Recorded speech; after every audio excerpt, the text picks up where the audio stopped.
Thanks for joining us today for the first in our 2026 series for the Aquatic Invasive Species webinar series. I'm excited for our webinar today. We have the FAQs of eDNA. And this is, I think, probably the biggest panel we've ever brought in for one of our webinars. We have a really great lineup of researchers from across the university who are working on kind of all the different parts to put together, how to use this technology tool. And it's really exciting to have everyone here to kind of put it all together in one place and give you a chance to answer your questions at the end. This is an extended session, so normally our webinars are 1 hour. Today will be an hour and a half. So we've got about an hour of presentation time, and then we'll have about 30 minutes for Q&A at the end. Everyone is muted during this, but if you have questions, we're using a tool called Slido. You can access the Q&A at slido.com, and the code to enter is eDNA. You can enter questions there, and you can also upvote questions. Feel free to drop questions in at any point, but just know that we'll be holding them all until that Q&A session. We are recording today, so if you want to check back on anything in the future, we'll have it posted up to YouTube for you to reference or share with others who may have missed it, or if you need to leave early, don't worry, we'll have all of that stored for you there. I'm going to let each of our presenters introduce themselves as they get to their section, but to kick things off first, we're interested to know a little bit about how familiar you are with eDNA. So we're about to launch a poll here. Michelle, if you're able to launch that poll. You can go ahead and as you're responding to this poll, I'm going to turn things over to Danny as our first presenter from the panel. So ready to learn more. Thanks for joining us. Danny, I'm about to give you control of the screen here. Hi. Yes, perfect. That poll sounds really interesting.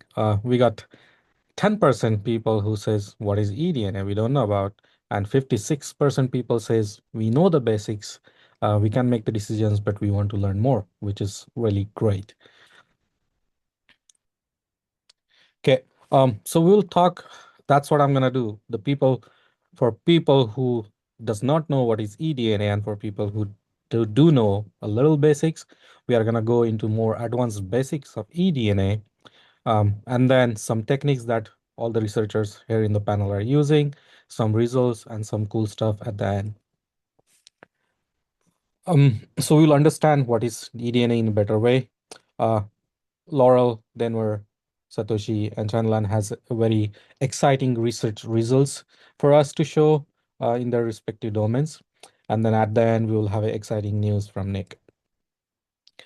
So what is eDNA? It's a genetic material shared by organism into their surrounding.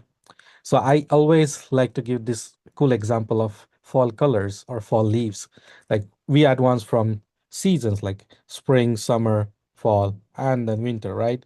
So in spring and summer, the trees grow leaves, and then during the fall, it starts shedding the leaves. But when they shed the leaf, it's not like trees where the trees are standing is right gonna drop the leaves at the bottom of the tree and that's it. No, the wind blows the leaves away from the position of the tree. So the DNA from the tree, which is in the soil in the form of leaves or away from the tree's location, is an environmental DNA, which is dispersed. So a tree which is planted, like let's say a mile away, can be detected a mile away, based on the wind speed and the time you collecting. So traditional DNA is basically a DNA taken from direct tissues or samples from the organism. Could be leaf or could be fish fins or other things. But eDNA is collected from the environmental samples like soil, water, and air. The applications of eDNA is you can detect a species, you can do a biodiversity assessment, you can also monitor for invasive species and study ecosystem health. As I said, the sources are air, water, and soil. From animals, what could be eDNA? Where the eDNA is coming from the animals could be a shared skin cells, mucus, feces, urine, or blood. From plants, it could be pollen or decaying leaves, fall colors, or root excretions. From microorganism, it could be like cellular debris or secreted DNA. So eDNA basically reflects the presence and activity of an organism within a specific environment, providing a snapshot of its biological composition. Um, there are basically four different methods of eDNA collection, namely water, soil, sediment, and air. So water sampling is basically done for capturing the eDNA to predict aquatic life, and which is important consideration when you are doing the water sampling is how much volume you are filtering, what method of filtration you are using, and how are you trying to avoid the contamination is very important. Soil samples are usually collected through soil cores or surface soil samples, and this is critical for terrestrial biodiversity studies. The sediment samplings are often from the bottom layers of aquatic environment, and which can provide historical data on species presence. And recently, there is also a lot of air sampling going on to detect the airborne pathogens and measure their pre-occurrence to prevent, the farms and uh, poultry farms and all from getting the diseases. So eDNA is not forever, right? If a DNA is shared, it doesn't stay there forever.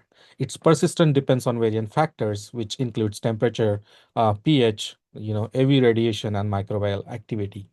So that's why understanding the DNA persistence can help optimize the sampling timing and strategies to maximize detection rates.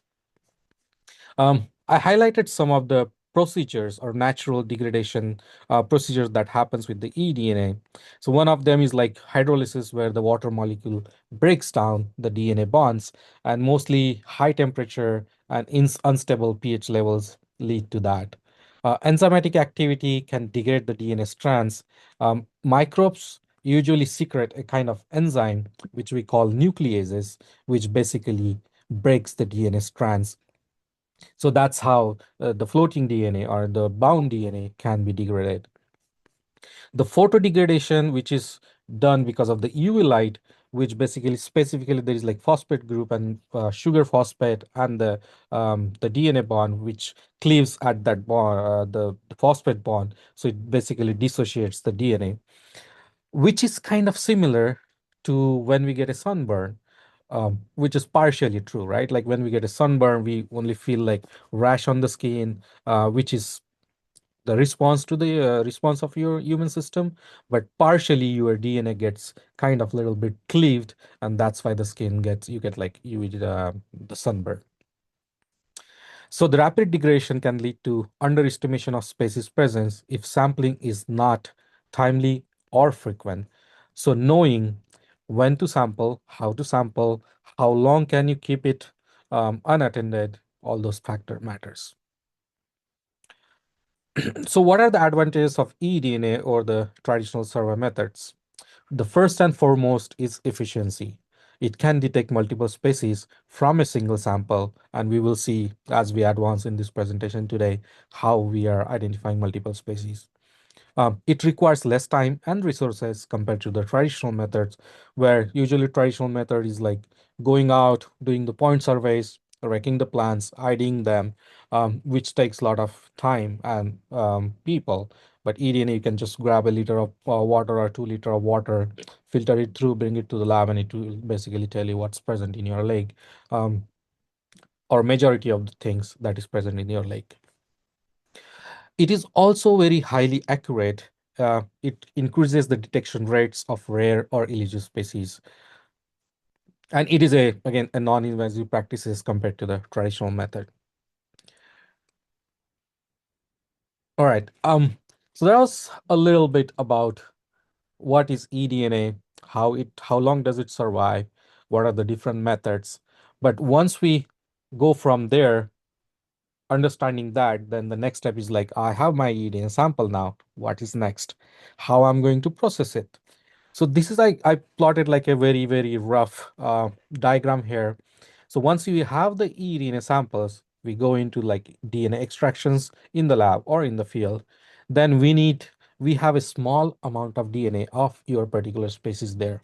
We need to amplify or multiply that DNA so we can detect it at the molecular level, right? So that's when we double or triple or multiply that DNA by PCR amplification, and then it goes into sequencing. And then based on the DNA sequence, we ID the species, and we will learn more about it. So as I said before, it's very powerful tool for assessing biodiversity by species detection, community composition, or monitoring the invasive species. All right. So far, there are a few key technologies that has been used for eDNA analysis. PCR that I just said, like to multiply DNA, which amplifies DNA for detection. The qPCR is known as like quantitative PCR, which basically measures the DNA quantity. So once you have the DNA, it tells you how much DNA was present in your sample. Next generation sequencing allows you for high throughput sequencing of multiple species so we can know how many species present in a single sample. LAMP assays is a new technique which basically allows you to do a field-based detection of your species. Um, Based on this, what are the current trends and the future trends? I did like this little complicated table here. I wouldn't go too much detail, but I will read out some of the questions. Like currently, we are able to answer these four questions: Who is present in the ecosystem? Is this specific species?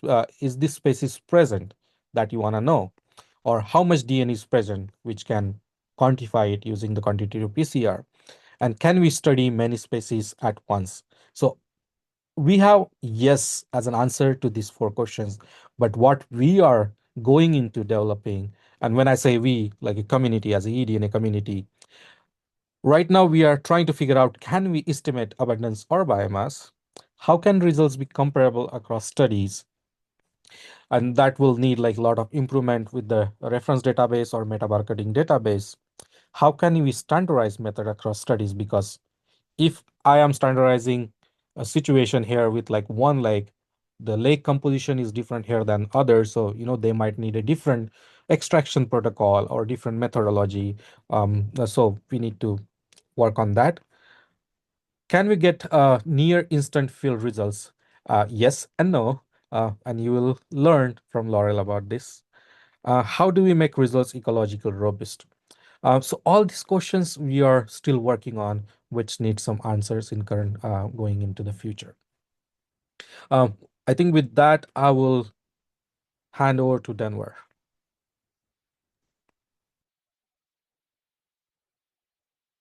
Great. Thanks, Danny. Hello, everyone. My name is Denver Link, and I work with Dr. Gretchen Hansen here at the University of Minnesota. And my primary research does not involve the direct understanding of eDNA, but I'm really interested in invasive species and how they impact um, our lakes and in aquatic systems across the landscape.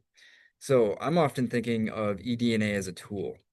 And Danny gave a great insight of what eDNA is. And I often get bogged down into thinking of like this complex lab, like you see here, um, where we see all these unique tools and really sterile environments. And let's see here and these complex processes going on behind the scenes in this sterile lab doing fun things.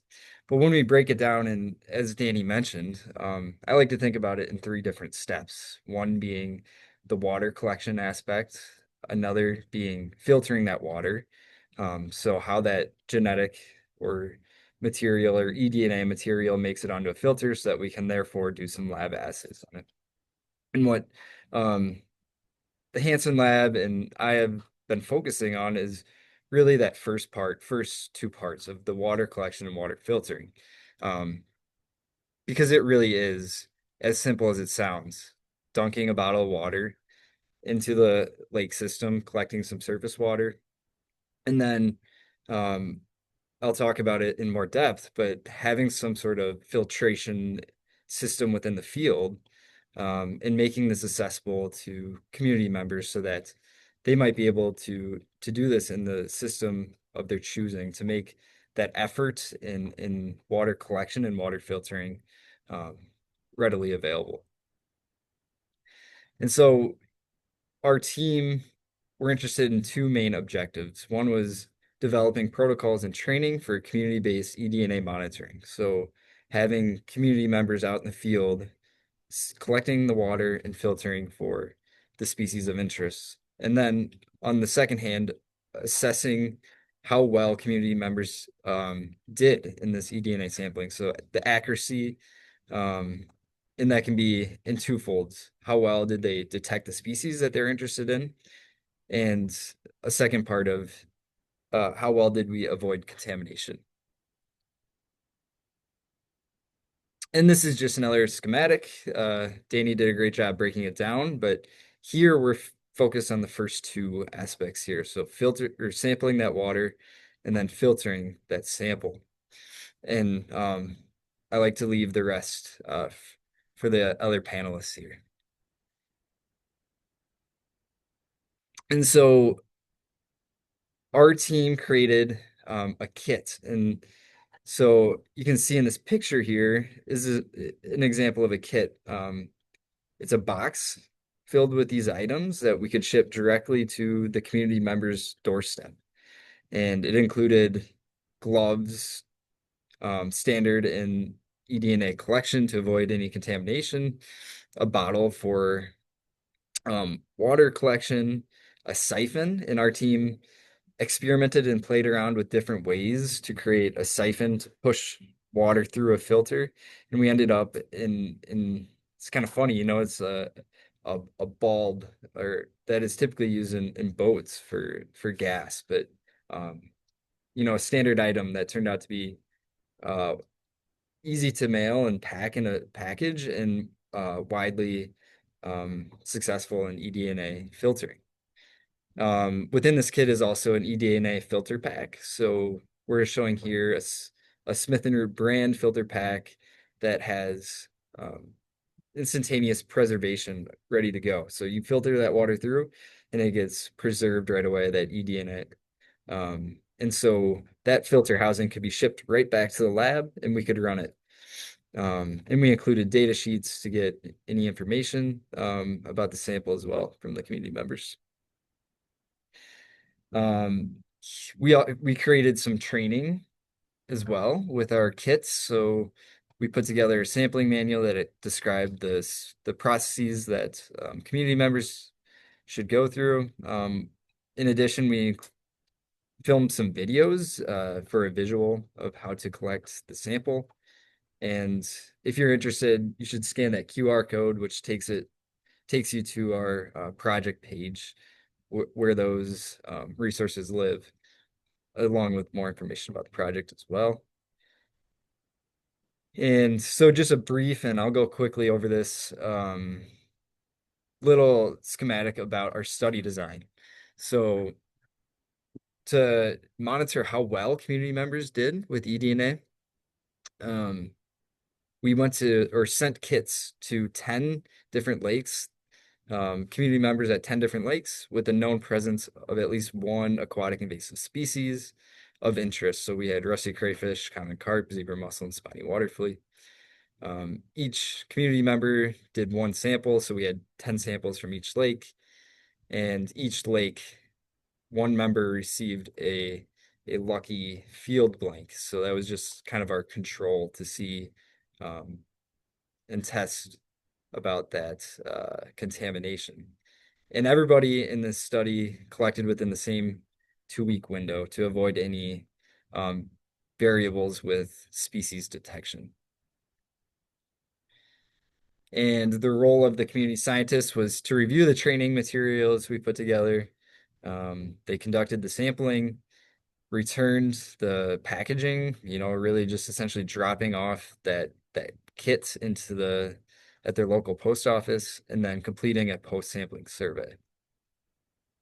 And so briefly, here's just some results that show how wildly successful community members are at using and collecting eDNA for the detection of aquatic invasive species.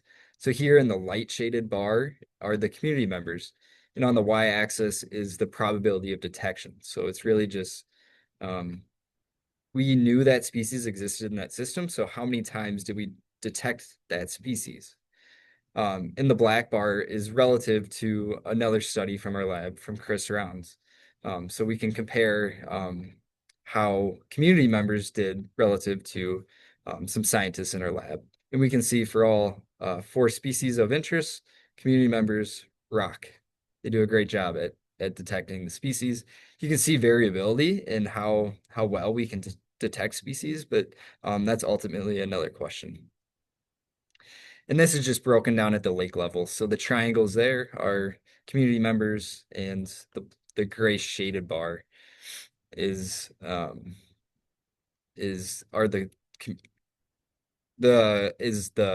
round, or sorry, vice versa. Community members are the light gray, and rounds et al. Are the triangles. And just wanted to mention again that there's only one positive contamination that came back out of, roughly the 40 tests that we ran for contamination. And it was really obvious why. The community member first sampled lake water and then sampled their field blank. The post-sampling surveys from community members were highly rated, I will say. So on the y-axis here, we're seeing the percent of responses above 4 out of a 5 scale. And so, almost 100% of community members found their location easily. The instruction videos were relatively easy to follow, and sampling was done pretty easy. Panel B here shows how quickly community members were able to sample. And so this is just in percentage. Sorry about the y-axis here, but it's in percentage. So, about 50% of people were able to sample under 15 minutes, while almost everybody was able to sample with under 30 minutes. I just wanted to briefly mention some other applications that we've used eDNA for. There was a new invasive crayfish found in the Alexandria area. So we mobilized a lot of these kits into the community, where community members went out and tested about 10 different lakes in the area using the same exact kit that I showed you, as well as providing a sampler that you see here, which essentially pumps the water directly through that filter. And so it really combines that water collection and filtering process all in one. And we took up to 20 different eDNA samples in a day. So it's wildly time efficient in that collection aspect. And I briefly wanted to mention some of the work that has been done prior to this project to help the collection phase and help us zero in on the different methodologies. So Josh Dumke, formerly with the University of Minnesota and on NRRI, looked at different pore size of filters and how much water we should typically be filtering, as well as where in the water column should we be collecting water, and if that matters. Then also Chris Rounds here at the University of Minnesota looked at when should we be sampling. You can imagine species life cycles are different, so it's probably easier to detect carp in the spring when they're spawning. So thinking about when we should sample to maximize the probability of detection for all species. And with that, I will turn it over. Hey, thank you. Hi, my name is Laurel Sacco, and I am a PhD student at the University of Minnesota working with Dr. Nick Phelps. And I'm going to be talking about field-ready eDNA methods for AIS detection. There we go. So I wanted to start out with why it's important to have field-ready methods for AIS detection. First, these methods allow for very rapid detection. So you're able to get your results the same day that you sample very quick turnaround. They also, because these methods by design, in order to be carried out in the field, tend to be much simpler and require less expensive, less complicated equipment. More people can carry out this work. So there's overall just a higher AIS surveillance capacity. So when it comes to setting up eDNA analysis in the field, and I know you've kind of seen these sorts of timelines a few different times now, where what we're generally aiming to do is simplify the workflow steps and equipment at each of these components of eDNA analysis. So what this generally means is that we want as few steps as possible at collection, extraction, and testing. This overall reduces opportunities for contamination since you're out in the field and not a sterile lab environment. And it also just makes it faster because you are trying to carry out the entirety of these processes out in the field. So you need to be able to finish this within one day. We're also looking to simplify equipment and both the complexity and the amount of equipment that you're bringing out.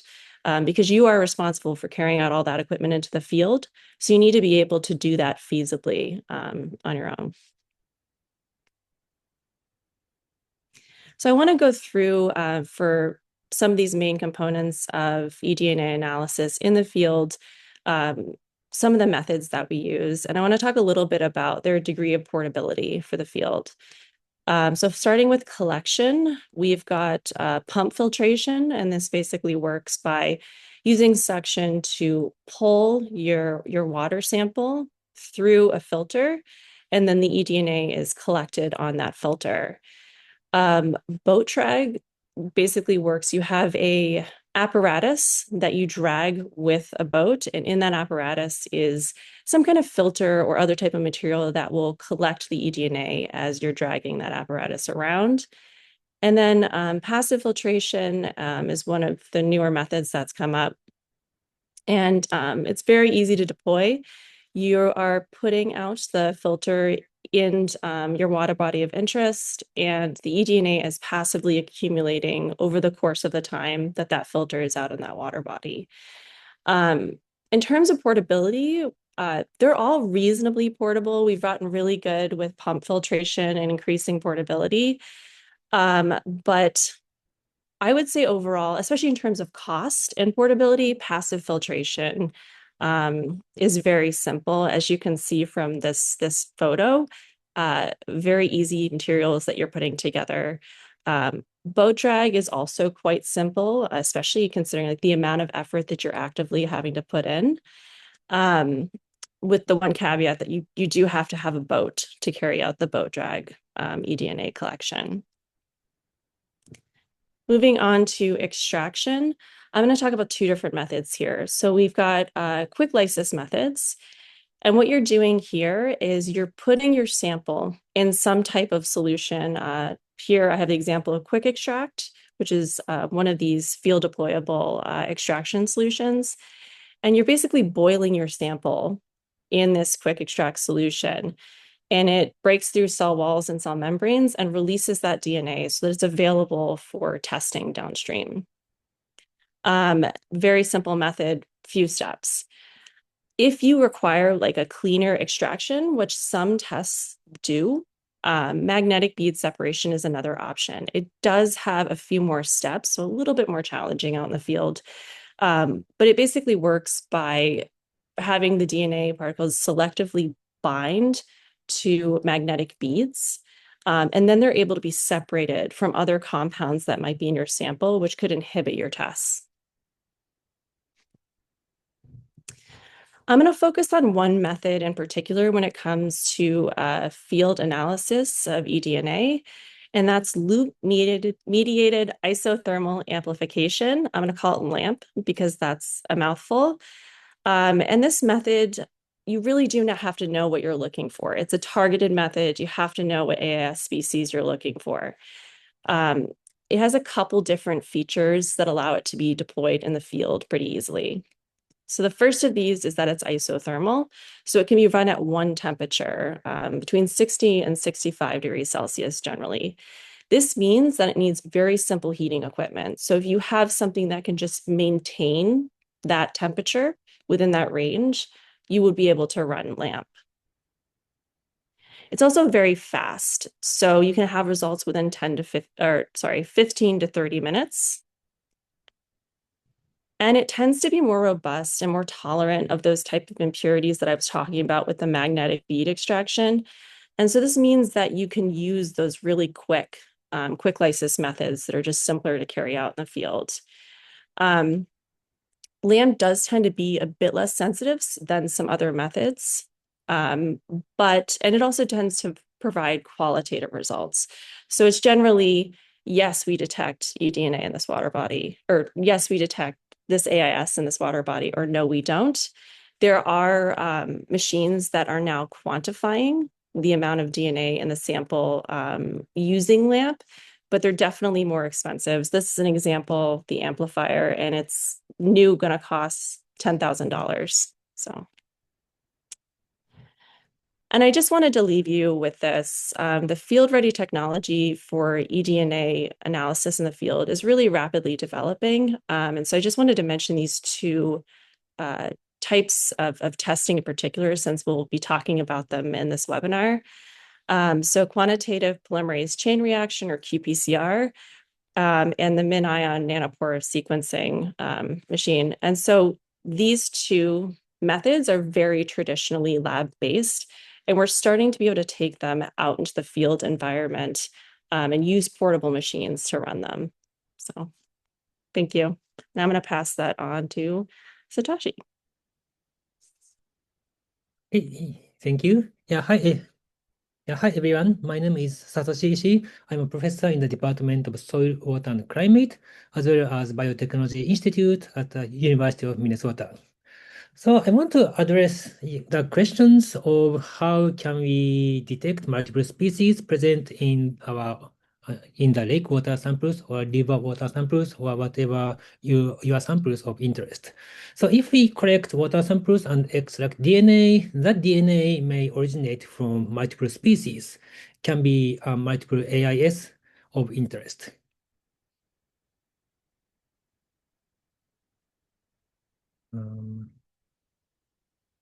Okay.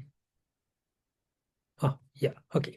So as previous speakers mentioned, there are several approaches to detect aquatic invasive species in DNA. PCR is most commonly used. Also, LAMP is an emerging technology to detect that can be also field deployable. So both of these technologies are sensitive and specific. What that means is we can detect specific target AIS that are present in relatively low concentrations. But the limitation is their low throughput. That means we can detect only one or two species at once. Another approach is a sequencing-based method, which is also called metabarcoding. And this approach can detect multiple species within the same group. For example, we can detect multiple fish species. This sequencing method will be explained in more details by Lan, which is, after my talk. But what I'm working on right now is the high throughput PCR method. So in this method, the qPCR reaction is run on a microfluidic chip. So we can run multiple species, multiple PCR assays in a single chip. So we maintain the same sensitivity and specificity of the PCR method, but we can run these assays for many target species. So this is high throughput. So this approach can be used to detect various AIS for many samples.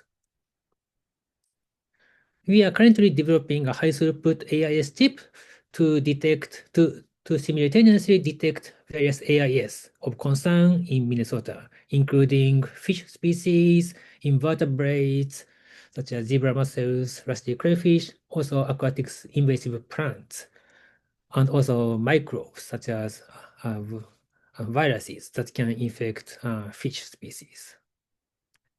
So so this method is still under development, but we are expecting to have this tool in the near future. Once it is developed, we can provide the presence or absence information of these AIS for many lake samples. Thereby, lake managers can establish strategies to manage the AIS of their concern. So stay tuned. So yeah, I will keep you posted about this. Okay, now it turns to Chanlan. She will explain about meta barcoding. Hi, everyone, and then thank you for joining. So I'm the Lan Chun, a professor in the Civil and Environment Engineering University of Minnesota Duluth, and then the Natural Resource Research Institute. And then I think now I will kind of talk about, so I think people kind of talk about the actual target approach and then sensitive method. And then I will move on to the little bit kind of a broader approach, which is called the meta barcoding, as kind of Satoshi and the Laurel is kind of saying. So the meta barcoding approach's case is it is kind of high throughput sequencing. So because it is a high throughput sequencing, we can actually detect the simultaneous and then multi-species monitoring for the species from the actual single sample. So I kind of brought the little cartoon. So we have extracted the kind of DNA, and then there are some of the different species DNA is there, and then kind of make the copy, a lot of them, and then we will go through the actual sequencing. So from the sequencing data, we have a mixture of the DNA, and then we can kind of work with it in the database or the data mining. We call it the bioinformatics, and then compare it with the database. And then from that, we can actually get to know actual relative abundance or the presence, absence of the kind of target species. So this technology we think is best for the actually kind of routine monitoring. So because we can screen the both AIS and the native species at once from the one sample. So there are potential to use the actual routine kind of monitoring. And then after that, we have the certain signal, and then they can kind of use it for the actual target approach like the qPCR or the LAMP method as well too. So with the technology development, actually sensitivity is kind of increasing, and then the accuracy is improving as well too. But that accuracy case, it's tied with we have a good database or not. So that's another part we are working on, how we can make kind of a regional relevant and then the solid database for the both native and then the invasive species. So when we look at the meta barcoding method and what is the scalability, I think one of the things is for sure we can kind of detect the multiple species in one assay, but one of the barrier is where we can sequence and then how much expertise kind of needed and how fast, and then it is kind of cost effective or not. So that's kind of what we are looking at. And then that way, oops, go back. That way, I'm kind of introducing the key technology. So what we are looking at the nanopore sequencing, Laurel kind of showed as the MinION kind of system. But before I kind of introduce the nanopore sequencing, we have actually industry standard of the short read sequencing. And then this is generally kind of required the specific expertise, and then it has very low error rate. But and it is mature technology, but it has a slow kind of turnaround time. And then it can be the lab-based method. So now recently actually novel sequencing technology, which is actually field-friendly and then kind of fast turnaround. And then I think the important thing is the actual low infrastructure requirement. So I kind of having in my hand, this is one of the nanopore sequencing, which is kind of size of my palm size. So it can be go to the field and then kind of purchasing this is kind of range is kind of 1,000 to the 2,000 level. And then because it is field designed, kind of field friendly, it has kind of simplified the sample preparation method as well too.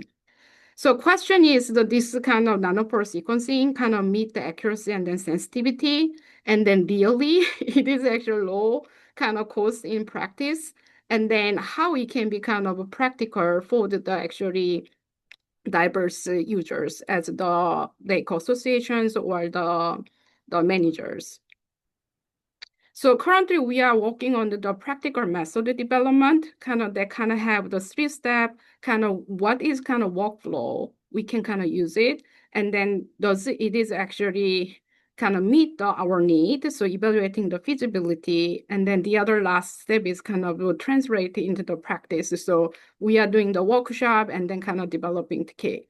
So one of the area we are working on as the case study using the benthic organism. So we can list of the different invasive benthic organism in Minnesota, and then we also have the native counterpart, and then created the mock community, and then developed the workflow method from the detection process. And then through this one, we can detect the sensitivity and then how much positive, and then the first positive and the negative, and then relative abundance as well too.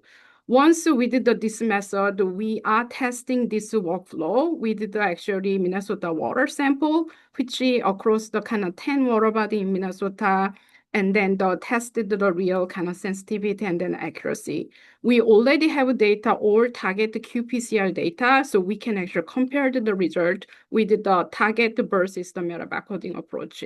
And then from that, we are having the workshop to early buy in, and then the feedback from the resource management and then the lake association. And then from that one, we will move on to the actual field deployable kit system, and then the data analysis or the data deposition systems. Okay, from here, I think Danny will show the actually plant side. All right, thank you.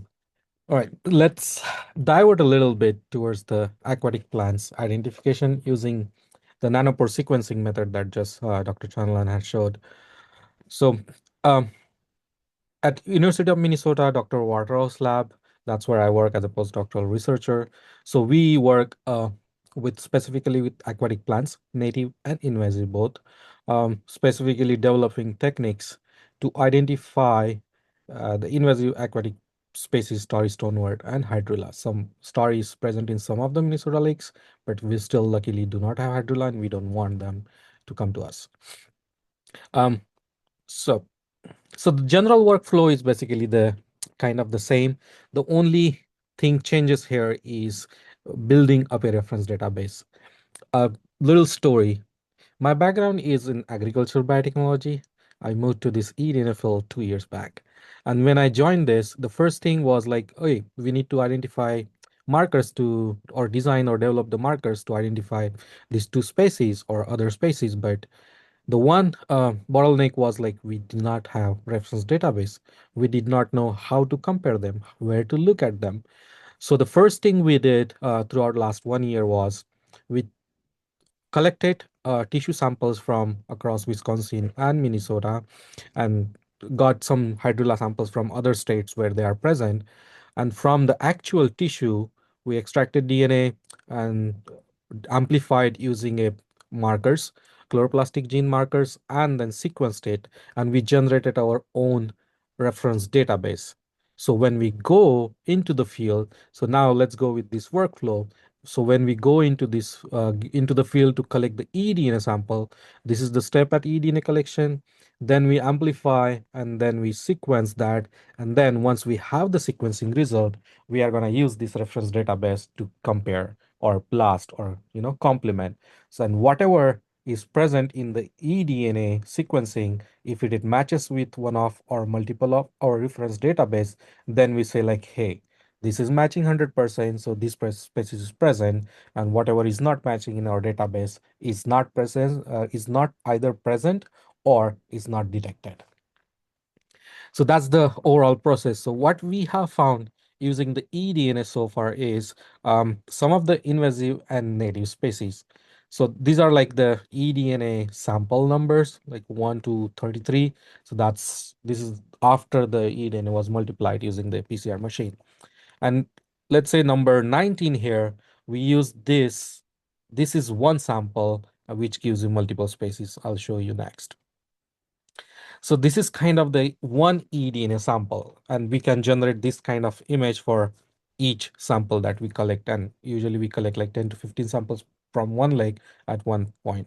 So you could see like 7.8 million reads. So 7.8 million DNA sequences matches to the kingdom Viridiplantae, and which goes into like phylum and class and order, and genus and up to the species level. So you can see on the top here, this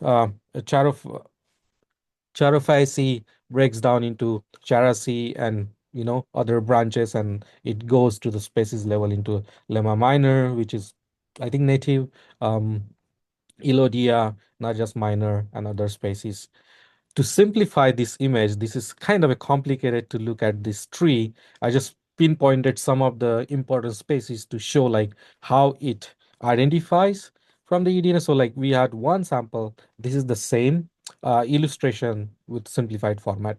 So from Viridiplantae, you could like go into like Streptophyta and Charophyceae, and you can see starry stonewort here with individual branch. And then there is this branches out into Najas minor, Lemma minor. One of them is invasive. So the red highlight is invasive species, and the green highlight is basically the native to the Minnesota. So I wanted to show this simplified image to show like we can identify both native and invasive if you need be from the same sample using the eDNA and nanopore sequencing method. To add to this, we have generated the database and we are able to identify these species, but we wanted to make it more field deployable, as Laurel mentioned, with LAMP or other techniques, and also more specific, because this is like a chloroplastic gene, right? So we wanted to identify the nuclear genome markers. So we are doing a whole genome sequencing of priority species, which includes Starry and Hydrilla. So once we have the whole genome sequencing, we will annotate and make our whole genome reference database of the invasive and native species, mostly invasives. So we can have a species-specific marker development, which can go into the field deployable techniques like LAMP. With that, I'll transfer to Dr. Nick. Okay, thank you, Danny. Hi, everybody. I'm Nick Phelps, professor in the Department of Fisheries, Wildlife, and Conservation Biology, and also the director of the Minnesota Aquatic Invasive Species Research Center. 20 years ago, I spent my time in the lab developing these assays, and now I spend more time thinking about when and how best to use them. How can we get these methods and technologies out into the real world in appropriate ways? And as we think about those things, the term that often comes up is fit for purpose.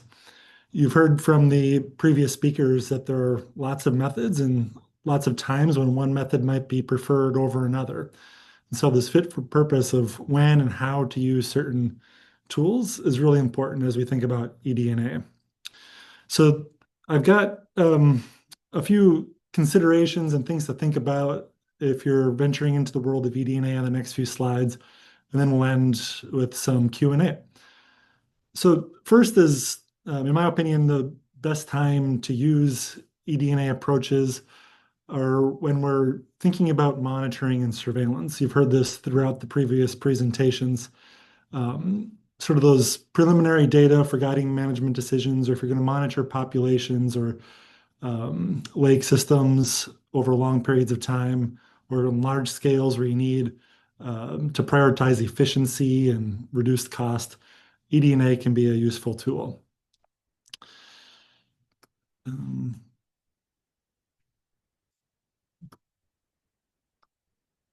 Okay, so there are other situations, though, where the methods that have been described may not be most appropriate. And that's in two main areas that I hear come up sometimes, and I just want to put them out there as maybe not ideal for these methods. And that would be confirmatory testing of new infestations. For confirmation of a population, it's really important that we actually see the plant or animal, know that it's in that lake and understand the abundance and distribution. But if you're just screening lakes, thinking of eDNA as sort of that screening tool, it's going to require some follow-up testing in new areas. The other area is regulatory testing. I'll show on the next slide situations where eDNA might not be accurate, and the consequence for regulatory testing when you can't actually see the plant or animal is something that we need to think about. And in most situations, eDNA methods would not be appropriate for regulatory purposes. So interpreting eDNA results is an important thing to consider. In a simplified version, we can put this in a 2x2 box. On the top, you can see the result that we get from our test, that regardless of the test, those that were just described, we can either have a positive or a negative result. On the left-hand side, that's the actual situation, what's actually in that lake. Either the species is present, it's positive, or it's negative, it's not there. So first, the easiest one perhaps is it's really there and we get a positive result. That's great. That's what we are expecting. And here again, I have for new infestations, I would often consider those to be suspect populations and require confirmatory secondary surveillance to be sure that the PCR or metabar coding result is accurate. The other easy box to fill in here is when they're both negative. That's relatively straightforward. Things get more complicated though, and these other two boxes are definitely possibilities when eDNA testing. So the possibility that the species is not present, but the test result says it is. And that contradiction could be the result of contamination from the lab or the field. It could be cross amplification from closely related species. It could be other errors in test design. There's a variety of reasons we could end up with this false positive result. The flip side of that is a false negative, where the species is there, but our test result is negative. This can happen when the species is not very abundant, when there's inhibition or something in the water chemistry that makes the test not work very well. Poor sample storage. There's lots of reasons why we might get false negatives. Just wanted to lay this out there as these 4 options are all possibilities, and it's really hard when you're just looking at the result to understand which box you might actually be in. What's really important to keep in mind, and for those listening in, as if you're sort of consumers of eDNA or people who want to get into this, it's really important that you're digging into the validation process of the assays that you might be using or asking other people to use.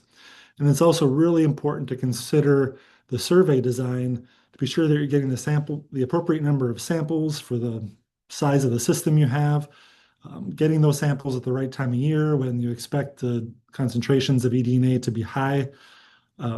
This validation step is really important, and the projects that you've just heard described are all working on these steps of validation to get to the point where we have confidence and reliability in what these results mean. So when you get a positive, it is truly positive, and a negative is truly negative.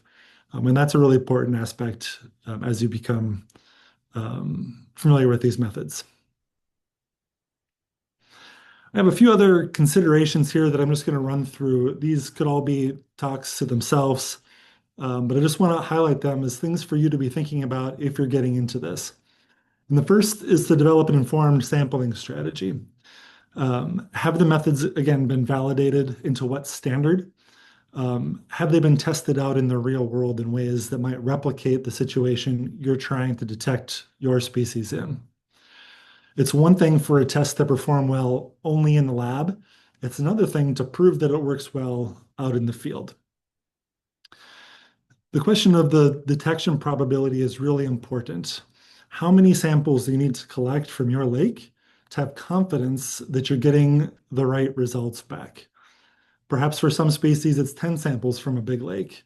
For other species from the same lake that have just harder to find the DNA in the environment, it might take 20 or 30 samples.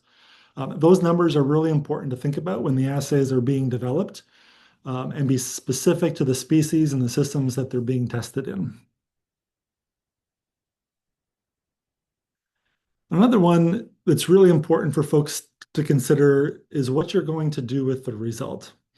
Now, I totally understand and respect the curiosity that we all might have to know what's in the water. And that's really important too, and there's reasons that we might want to do that. But I encourage you, even with those curiosities, if that's the primary reason, to think about those next steps. How are you going to communicate the results, and who are you going to communicate the results with? If you get a positive result for a species that's new to a lake system, the local newspaper is probably not the place you want to go with that. It's probably the local DNR specialist or your county AIS manager, the Lake Association. Just sort of get that communication system all set up in advance of those results coming in. The next step is how you're going to respond to a positive result. Are you going to be prepared to do the secondary testing to confirm if the molecular method says that the species is present? How are you going to do that confirmation? Who's going to do it? Who's going to pay for it? Those sorts of things should be considered in advance of testing. And lastly, and there's a lot more considerations to go into, and I expect we'll dig into some of them in the Q&A.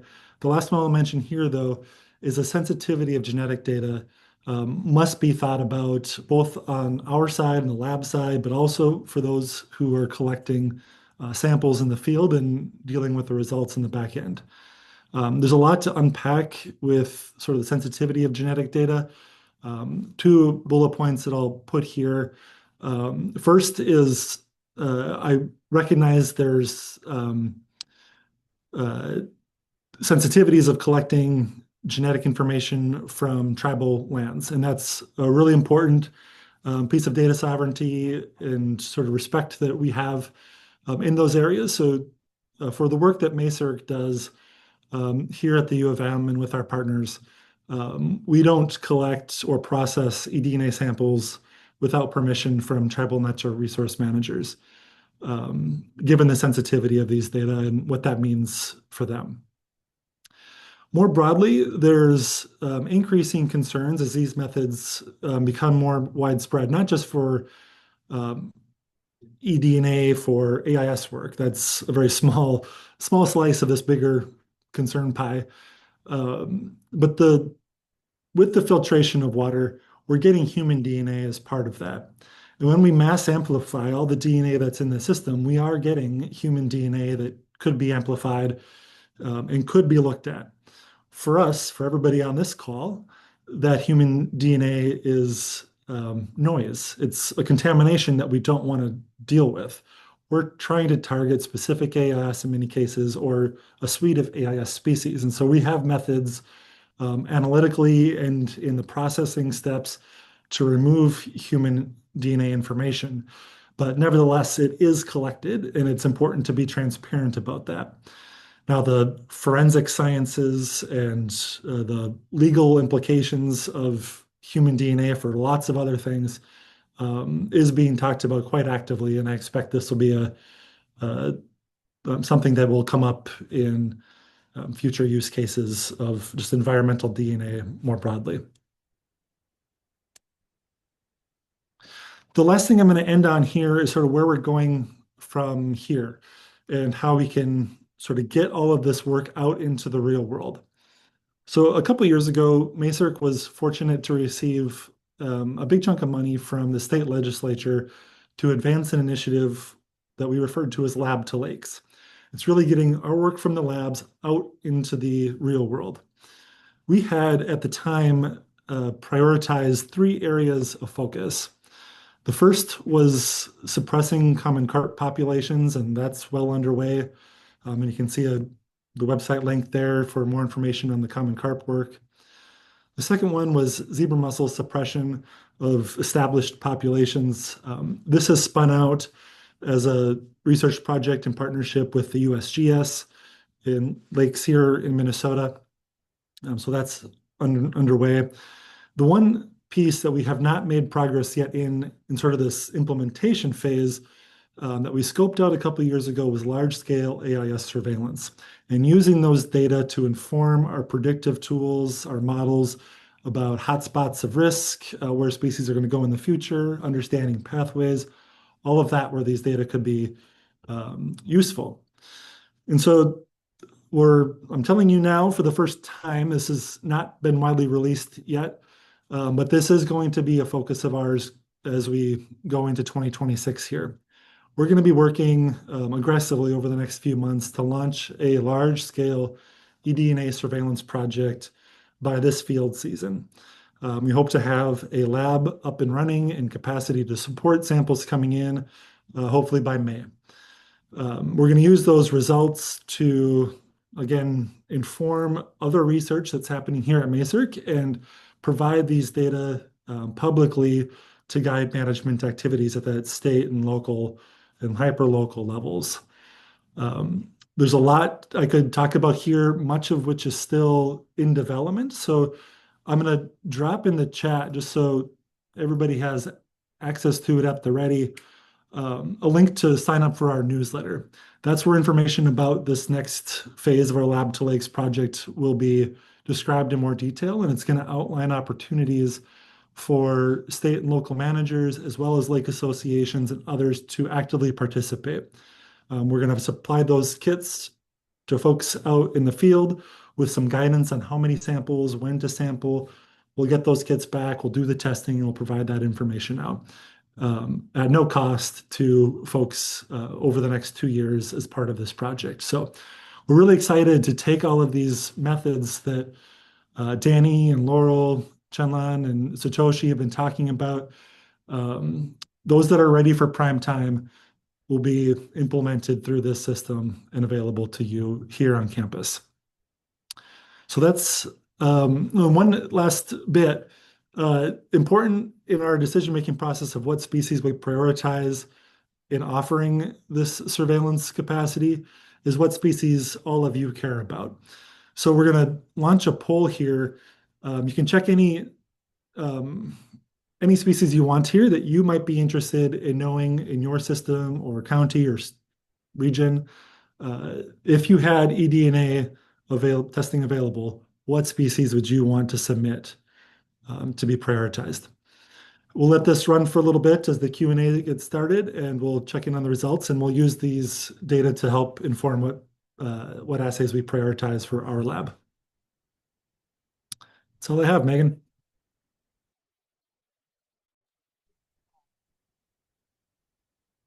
All right. Thanks so much, everyone, for sharing all that you had to share. We have got 25 minutes left for Q&A, and there have been some questions coming in. I'm going to let the poll run just a little bit longer, and I see there's still responses coming in, so I'll publish those here in just a moment. If you have questions for us, we'd like you to use this tool called Slido. So you can either scan that QR code or you can go to slido.com and the event code is eDNA. The nice thing here is that you're able to upvote questions. So we're going to prioritize the questions that most people want to see answers to. If you aren't able to use it for any reason, don't worry. If you put a question into the chat in Zoom, Michelle is here in the background, and she is helping to move those questions over into Slido. So they won't get lost as I'm reading through. I'm going to do my best to maybe call in a specific panelist, but there's probably a few where I'll just have to ask whoever wants to answer it to chime on in. All right, I'm going to end this poll real quick, and we'll share the results while I get my Q&A moving. Let's see. I think if I put it here, you can see it too. So pretty wide variety. Lots of requests for zebra mussels.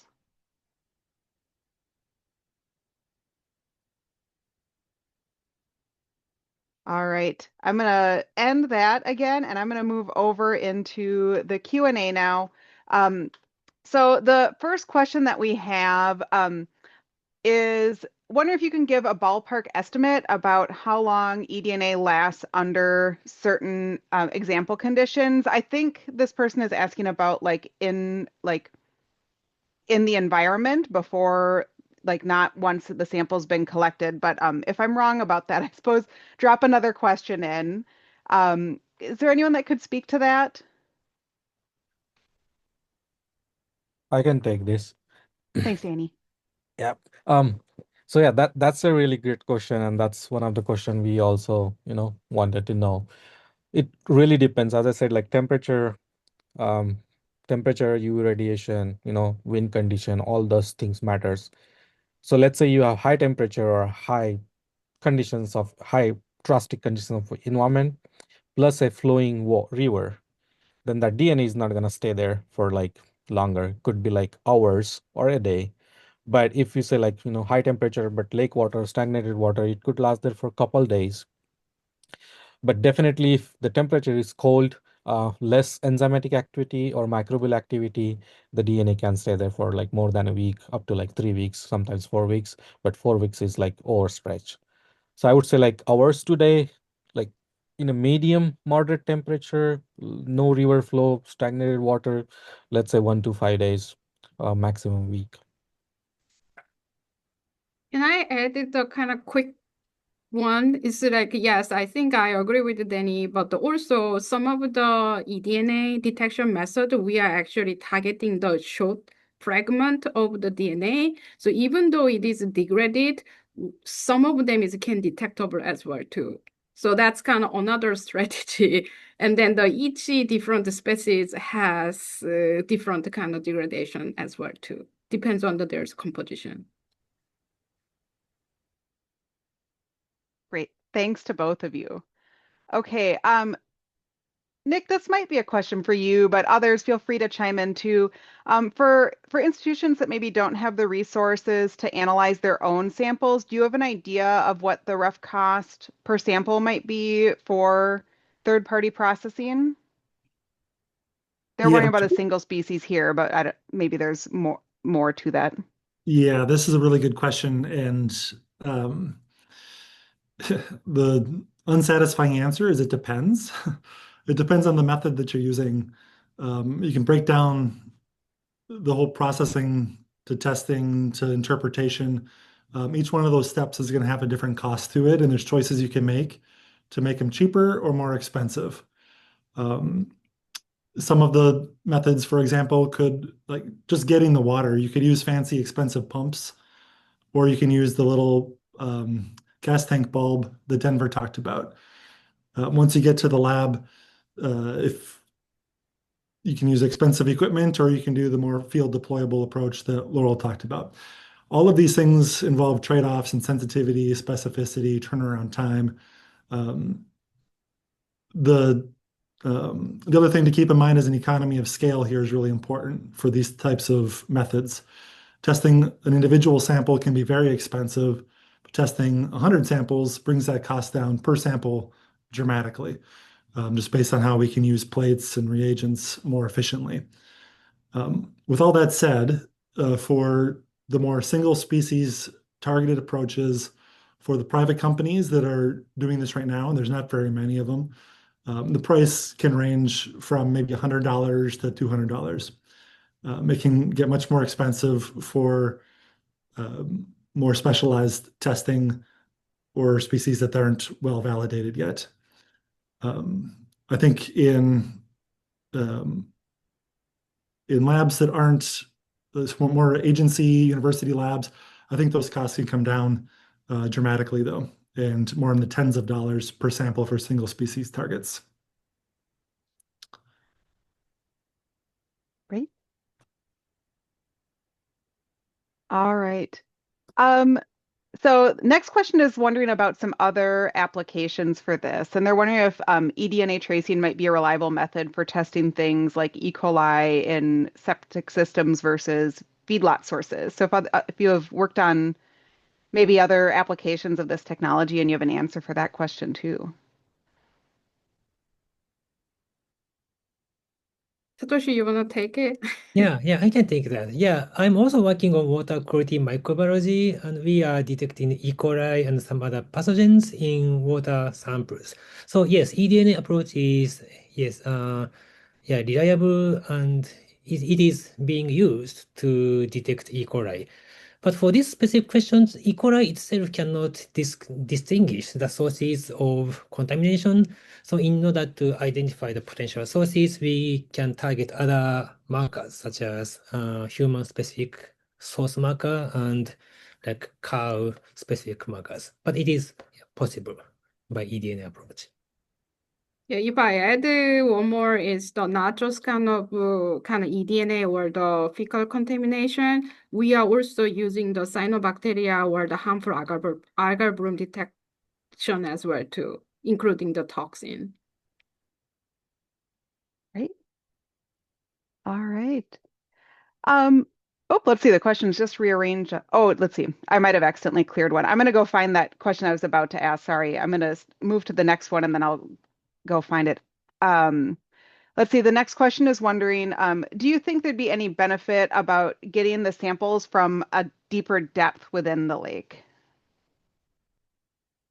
I can take this one because the last project we funded from the MAISRC was we collected the water sample in the surface in the near shore and the offshore surface, and we also collected the benthic. There are some difference. If benthic organism, definitely there are more chance to detect when we collected it in the deeper. But when we did the all kind of 4 different species, we didn't kind of statistically significantly difference among the different location. I think it is kind of more important kind of how we are collecting or the when we are collecting is more important. That's from our study.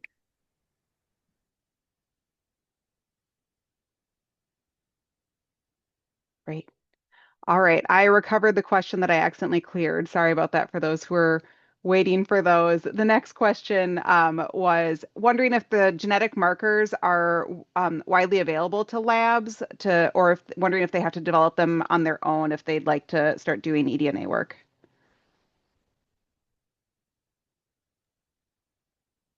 I can take this. I think it really depends on what species are you looking at identifying.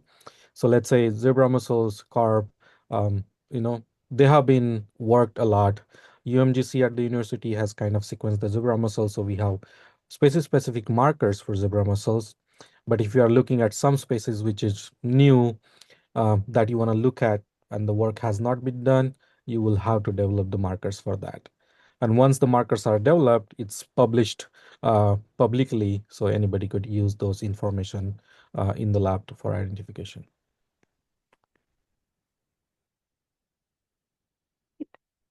All right, I'm going to take a quick moment and I'm going to stop my screen share so that all the panelists show up instead of just the QR code, but the link is in chat for anyone who's still wanting to join the Q&A. The next question, Nick, I think this one might be for you. I think it relates to that 4-square chart you were showing towards the end. But this person mentioned that they had used eDNA and had a sample return positive, field blanks were negative, and then they did field searches but found no physical evidence of them. So they're wondering, in cases like that where you don't have the physical confirmation, how do you interpret those results? Yep, that can be tough to reconcile, and I totally get the confusion that might develop there. It's important to keep in mind that new infestations, the physical being, the plant or the animal, is likely going to be quite rare. And it's very possible to find yourself in a situation where you have a DNA positive but can't confirm it. The way I think about that is that the lake or whatever your sample area is suspect. It's a population of interest is another way to frame it, and worthy of secondary testing. I would keep that sort of suspect designation on there for a couple of years as you keep your eyes open and be looking for it. That confirmation can be done with follow-up eDNA testing and or physical surveillance, depending on the species of interest. You can go out there and scuba dive, pull nets, point intercept surveys, whatever makes sense for those species of interest there. But this isn't an uncommon situation where you're going to get these early detections of eDNA before you can physically find it. And we've had a couple situations where that's been the case, and it took a little time for the population to get big enough to physically find the animal. Okay, thank you. All right. So going back to the question about the availability of markers and such, a question came up wondering if that reference database is something that's available through NCBI or something similar. Yeah, I can take this. Yes, NCBI is the one, and then we also kind of has the bold library. And then when we actually take the kind of specimen, we can actually add our own sequenced DNA as well to improve the actual reasonably relevant kind of library.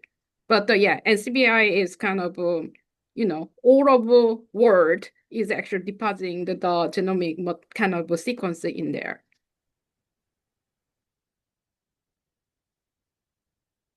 All right. And let's see, Danny, I think I heard you talking about this question, but this one is wondering if there's advantages to using nuclear DNA as opposed to the chloroplast DNA, and if one offers better resolution than the other. That's a really, really great question. I love it. Yes, both of them has their own advantages and limitation.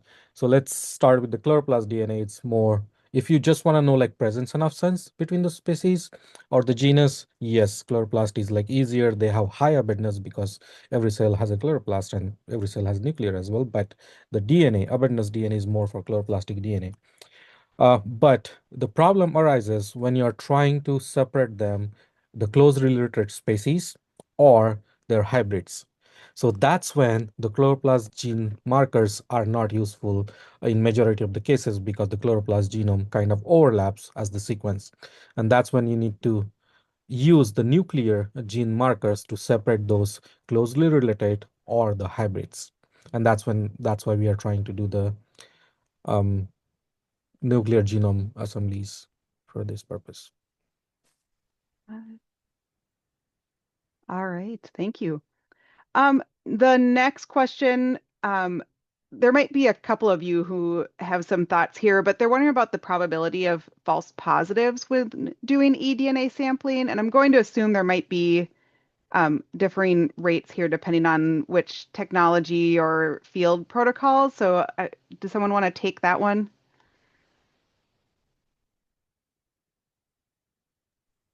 I can take a stab at it. Again, it depends. Exactly as you say, Megan, it depends on the method and how well validated it is. When we start to develop a new test in the lab, the probability is going to be much higher than where we want it to end up. So we work through different methods to optimize protocols and refine the methods to bring that likelihood of false positives or false negatives down as low as possible. By the time that it's fully validated, it's north of 99% accurate, and like that's a goal for most test developers, for most of the things that we're talking about here. There's a high likelihood that the result you get is going to be correct if it's a well-validated and robust assay. Wonderful. All right. Let's see. Next question. Danny, I think this is another one that you had started getting towards, but in your list of questions that we have answers to and that we're still working on, but wondering if a lake were to test positive using eDNA, is there a quantifiable result? Like, is it a heavy infestation, a low infestation, or a moderate infestation?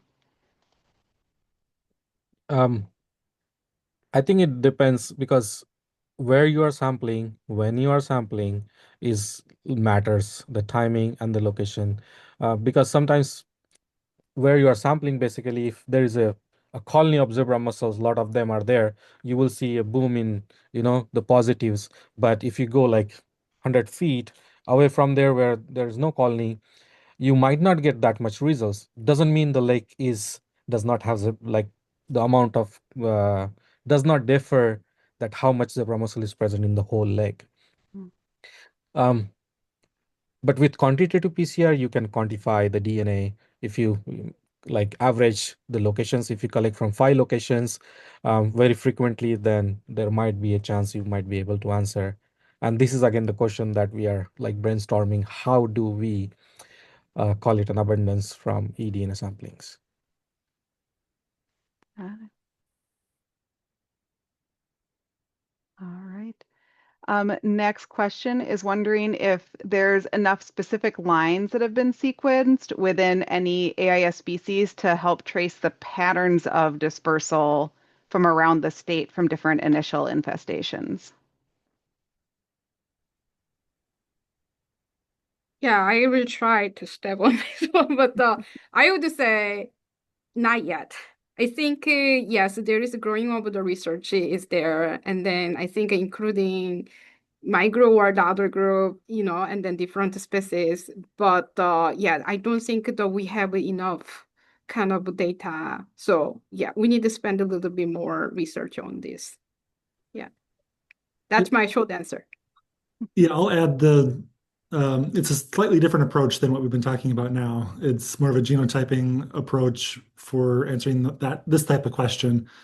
MAISRC has been working on this with zebra mussels, and we have a project that has collected samples from, I think it's 80 or so lakes, and been able to functionally create an ancestry.com of zebra mussels and how they have been genetically linked to their ancestors as they've moved through our systems. That is a tool that's going online very soon, so folks can explore those pathways of spread. And perhaps while we're talking quickly, I can find the website link for that project page and share that so people can see. But it's not an eDNA-based method. You need the actual animal or plant. Sure. Yeah, and Nick, thanks for that. I'm going to maybe put a quick plug in since you mentioned that specific project that in, I think it's July, our webinar for July is on that specific project. So if you want to see that relating to zebra mussels, we'll have a webinar for that. Maybe Michelle, if you're able to grab the link to the website we has that has the full lineup for the year and registration and drop that into chat for folks in case they want to do that while they're thinking of it. Watch in the chat and you will see a link come up soon where you can go and register for that webinar as well. Okay, sorry. The next question in the list here. Do any of you know if there's a % of the aquatic plants in the Midwest that have been barcoded and validated against closely related species? That's the sorry, I will take this. That's the question we asked ourselves when I started working on this aquatic plant project. There is very vague data available here and there, NCBI bold database. So I would say like 10 to 15% of the plants has some sequencing done at the chloroplast genome level, but not always they are like assembled and validated. So validation, if we cut down the validation, the percentage even goes down for the, especially for the AIS plants. So yeah, like I would say like 10%, but not like without validation. So there is a lot more to do for the plants. And I think the one problem with the plants is that the genome is complicated. Sometimes they are bigger, they are not all the same. The ploidy level changes, their genome size changes, their gene structure changes, everything is different because of the genus. So it makes it more harder to accomplish those percentage in time. Thank you. Next question, Nick, I think this one might be one for you too, but wondering about, so if you're recommending secondary sampling to confirm that a target species is present after an eDNA hit, then why use eDNA and not just do the traditional sampling approach? Yep. So the trade-off in cost and efficiency of doing eDNA versus regular survey methods is pretty important to consider. It's much faster and cheaper to cover a lot of ground with eDNA than it would be to go out and physically sample all of them by, let's say, scuba diving or pulling nets or something.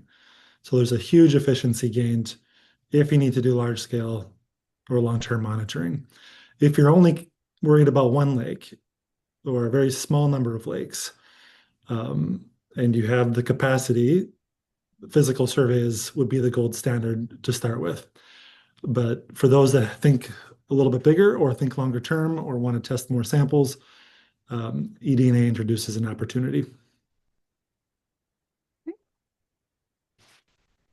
And if anybody else has a thought on that one, feel free to jump in. But I think I have one more kind of things to share is the physical traditional methods can work when it is established. But the eDNA's case may be kind of really early invasion.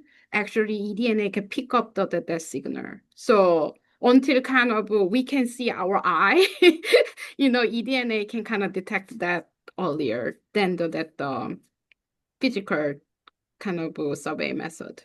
That's another reason we are kind of thinking about the eDNA for the early detection. Great. The next question that I had queued up here was wondering about the preservation method in the field. So what are you doing to preserve the filters before processing? Denver, I think this might have come up when you were talking. Yeah, sure. I can talk specifically to the kits that we made, and maybe other methods another panelist can jump on. But specifically for the kits, we used a Smith & Root brand filter that basically dries out that filter and automatically preserves that DNA on it. So there is no extra step in preservation for those kits. Basically, the community member packages up that filter housing and ships it directly to the lab. This is a great way because it really reduces contamination. There's no fudging around with that filter itself. Everything happens in a sterile lab background. I know there's a slew of ways to preserve a filter, and I don't know if anybody else wants to give perspective on that. I can chime in. So I generally have used the drying method out in the field for preservation of DNA. It, like Denver's talking about, it works really well.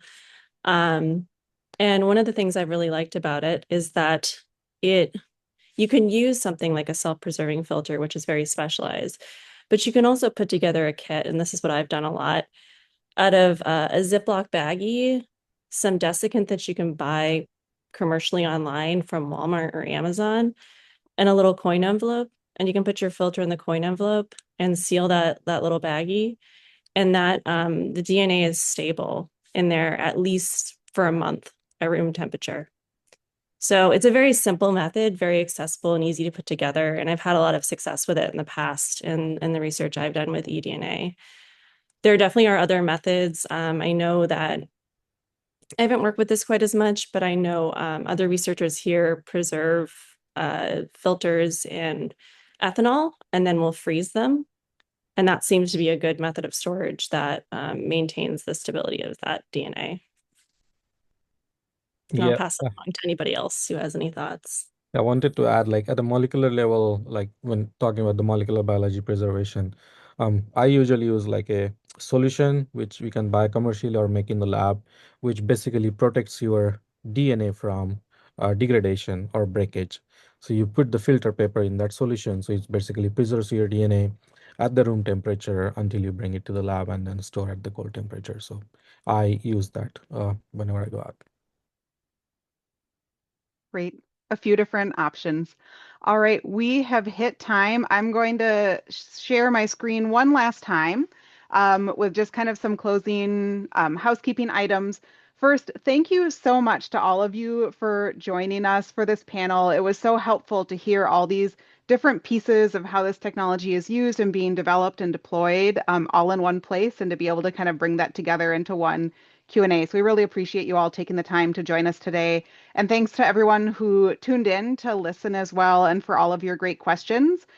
We did record today's webinar, It goes up onto our YouTube channel. It usually takes a week or two because we get it transcribed. So give us some time to get that transcribed, and it'll go up onto YouTube. If you are registered, you get an email that says that that is live once it's ready. So you can just watch your inboxes to watch for that recording to go live. There's also a survey that you should see a link to when you close out. We'd really appreciate if you take time to take that survey as well and tell us about how this webinar went, ideas for other things you'd like to see us focus on in future webinars. And I do also have on the screen the contact information for our presenters. So if you had additional questions, I know we weren't able to get to everyone's questions in the list yet, but if you have questions that are still lingering and you'd like to reach out to any of them, contact info is showing there. And if you have any questions or comments for us as the webinar hosts, our email is aisdetectors@umn.edu. That is all that we have for today, but we hope you'll join us again in 2 months for the next in our series. Hopefully you got that link to view the series and see the other webinars that we have queued up for the year. So thanks again to everyone. We appreciate you joining, and we appreciate all of you sharing what you had with us today.